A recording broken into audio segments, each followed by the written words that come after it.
මෛත්‍රී රනිල් සජිත් ආණ්ඩුව එදා පෙපර බෑවා. අද ඒක ගැන විමර්ශන සිදුවෙනකොට හොයාගන්න පුළුවන් ඒ කරුණ ඔස්සේ විමර්ශන සිදුවෙනකොට රාජපක්ෂලා කලබල වෙන ගැන අහන්න දෙයක් නෑ. අපිට පුදුම වෙන්න දෙයක් නෑ. ඒගොල්ලොත් කලබල වෙන්න දෙයක් නෑ. ඒගොල්ලන්ගේ මේකේ මොකක්වත් නැත්තම් පොහොට්ටුවේ මහත්තුරු මාධ්‍ය සාකච්ඡා එක පිට තියතිය කලබල වෙන එක ගැන අපිට කලබල වෙන්න දෙයක් නෑ. පුදුම වෙන්න දෙයක් නෑ. හැබැයි දැන් විපක්ෂයේත් කලබල වෙලා. විපක්ෂය කියන්නේ මේ විපක්ෂයේ සජබ ඒකත් කලබල වෙලා. අපි දන්නවා පසුගිය 2012 මැයි 17 තාජුදීන්ගේ මරණය එදා කලබල වුණා. රාජපක්ෂලාගේ උවමනාවට පොලිසියේ නියෝජ්‍ය පොලිස්පතිවරයා සෑහෙන දැඟලුවා ඒක ඇක්සිඩන්ට් එකක් කියලා ඔප්පු කරන්. ඒ වගේම අපේ රටේ වෛද්‍ය වෘත්තියටත් නිගා දෙමින් හිටපු අධිකරණ වෛද්‍ය නිලධාරිතුමා අද ඌ ජීවතුන් අතර නැහැ. ඌ වැරදි වෛද්‍ය වාර්තා දුන්නා.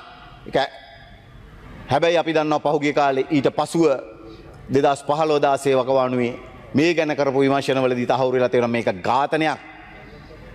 ඉලෑට කඩලා ඒ වගේම ඔහුගේ තවත් අභ්‍යන්තර ඉන්ද්‍රීන් විශාල ප්‍රමාණයකට හානි කරලා කරන ලද ඝාතනයක් කියන එක අද තහවුරු වෙලා තිබෙනවා. අර දැන් මම හිතන්නේ මේගොල්ලෝ එකටද කොහෙද ඉන්නේ? සජබේ මහත්තුරුන්ට පුළුවන්කම තියෙනවා අද අත්තල් බැඳගෙන ඉන්න නාමල් රාජපක්ෂ ඇතුළු කණ්ඩායමට පුළුවන්කම තිබෙනවා අද ඒගොල්ලත් එක්ක අත්තල් බැඳගෙන ඉන්න රාජිත සේනාරත්න එදා කියපු එක ගැන නැවත කල්පනා කරලා බලන්න. මොකද්ද රාජිත සේනාරත්න කියන්නේ? මේ තාජුදීන්ගේ ඝාතනය පැරණි රජ කාලයේ දඬුවම් දෙන විදියට තමයි දඬුවම් දීලා තියෙන්නේ. දත් ගලවලා තියෙනවා, ඉලෑට 7ක් කඩලා තියෙනවා, කකුල් කඩලා තියෙනවා. ඒ වගේම ඔහු කියනවා රාජිත සේනාරත්න මේ කියන්නේ ජනාධිපති මන්දිරේ ඉඳගෙන ජනාධිපති ආර්යාව මේ ඝාතනය සිදු කරනකොට දුරකථන ඇමතුම් 42ක් දුන්නයි කියලා රාජිත සේනාරත්න කියනවා. ඒවා හෙළිදරව් වෙනකොට අද පොහොට්ටුව රාජපක්ෂලා කලබල වෙනවා. අපි දන්නේ ඇයි සජබ කලබල වෙන්නේ කියලා. ඒ විතරක් නෙමෙයි මම දැක්ක පහුගිය දවස්වල කියනවා නාමල් රාජපක්ෂ අද හිටියානම් හොඳයි සභාව ඇතුලේ අද දවසේ නෑ හිටියානම් හොඳයි. මම දැක්ක කියනවා තාජුදීන්ගේ ඝාතනයේ සාධාරණීතු කරන්න ඕනලු. සාධාරණීතු කරන්න ඕනලු කොහොමද? ඒගොල්ලෝ සාධාරණීතු කරේ කොහොමද කරු මන්ත්‍රීතුමනි? සාක්ෂි අතුරුදහන් කරලා සාක්ෂි මකලා මේ ඝාතන අදටත් හෙළිදරව් කරන්න මෙතරම් අපහසු වෙලා තියෙන්නේ. මේ ඝාතකයෝ අදටත් හෙළිදරව් කරගන්න මෙතරම් අපහසු වෙලා තියෙන්නේ. එදා සාක්ෂි සියල්ල මැකුවා, සාක්ෂි සියල්ල වැහුවා. සාක්ෂි වල දැම්ම. හැබැයි සාක්ෂි වල දැම්මට අන්න මතුවෙනවා කජ්ජල හරහා අදට ඇතුළේ ඉන්න අර සංවිධානාත්මක අපරාධකරු හරහා මේගොල්ලන්ගේ ඥාතියෝ හරහා අද ඒවා එළියට මින් තිබෙනවා එකින් එක. ඒ නිසා අද වෙනද කවදාටත් වඩා කලබල වෙලා තිබෙනවා. ඒ විතරක් නෙමෙයි අපි දන්නවා සමහරුන්ට තියෙනවානේ සමහර වචන ඇහෙනකොට ඇඟ කිලිපොලා යනවා. හිරිගඩු පිපෙනවා. කකුල් වෙවුලනවා. හීන් දාඩිය දානවා. වෙන්නොට ඔක්කොම සෙල්ලම් වෙනවා. දැන් තාජුදීන්ගේ නම ඇහෙනකොට මගේ අම්මේ මේ ඔක්කොටම මෙහෙමයි. දැන් පොලිස් මාධ්‍ය ප්‍රකාශකතුමා ඉතින් පොලිස් මාධ්‍ය ප්‍රකාශක ඒ නමේම තියෙනවා ඒකේ අරුත.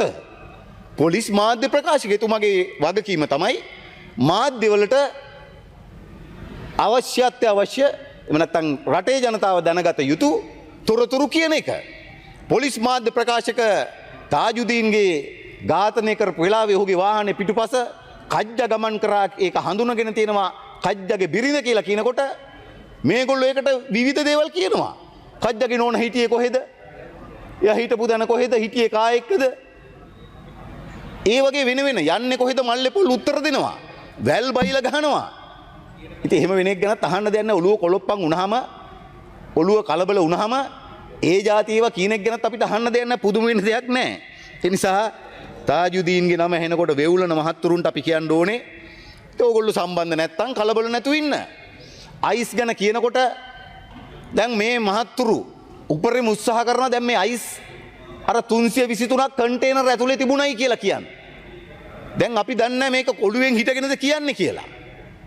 දැන් පොලිස් මාධ්‍ය ප්‍රකාශකත් ඇතුළු මේ හැමෝම දැන් කියලා තියෙනවා ඒ කන්ටේනර් දෙක සම්පත් මනම්පේරිගේ පොහොට්ටුවේ මන්ත්‍රීගේ නාමල්ගේ ගෝලයින්ගේ පොහොට්ටුවේ ඒ අහුවෙච්ච කන්ටේනර් දෙක මේ කන්ටේනර් 323 තිබුණේ නැහැ කියලා කියලා තියෙනවා ඇති වෙනකන්.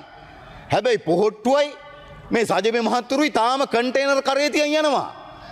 කන්ටේනර් ගැන පරීක්ෂණය කරේ අපේ ජනාධිපතිතුමා පත් කරලා ඒ පරීක්ෂණ වාර්තාව අද CID එකට බාර දීලා තියෙනවා. එහෙම තියෙද්දි අද ඒ කන්ටේනර් කර නැවත කියනවා කමක් නැහැ. අපේ මුළු අවුරුදු පහම කන්ටේනර් ටික ඔළුවේ තියාගෙන යන්න. කන්ටේනර් ඔළුවේ තියාගෙන යන්න. හැබැයි ජනතාව ඕගොල්ලෝ දැන් ඔළුවෙන් බිමට බස්සලා ගොඩක් කල්. මේ ඉතිරි අවුරුදු 4 විනාඩි 2යි ගරු මන්ත්‍රීතුමා. තව විනාඩි 2යි. මේ ඉතිරි කාලය යනකොට අපි දන්නවා ඉතිරි ටිකත් බස්සනවා. ඒ නිසා ඕගොල්ලන්ට පුළුවන් ඒ ගැන නැවත කී යන්න.